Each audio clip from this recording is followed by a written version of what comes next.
Assalomu alaykum, hurmatli gruppamiz a'zolari. Sizlarga skidga tushgan pechonchalarimizni, мясноylarimizni, desertniklarimizni ko'rsatmoqchiman. Ikki xil pechonchalarimizni skidga tushirganmiz. Oq kaylali, keyin polniy tillali. Tilla bilan kumushi kombinatsiya qilingan. Qaranglar, qirq chiroyli. Menga gruppada bitta savol bo'ldi. Kavasi ajraladimi? Boshqa pechonlarga qo'ysa bo'ladimi deb so'rashdi gruppada. Agar boltli bo'lsa, u уже boshqa narsa. Original zavodskoyda, mana bular Dremhomniki qizlar. Ahamiyat bersanglar, kavasini o'zida pechat bo'ladi. Dremhom zavodda o'zini pechati. Qaranglar, buni sifatini juda ham chiroyli qizlar. Bu tillali varianti oppog'i ham bor, ya'ni oq kallaligi ham bor. Men hozir ikkitasini qo'yib qo'ydim, stolimga sig'madi.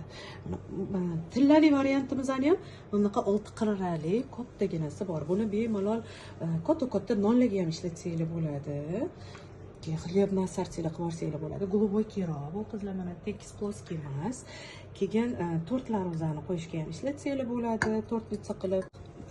Pomidor bor, tam chili, bu avashni assortilar qilsanglar ham bo'ladi. Katta assortilarimizga bu pechonnitsiga.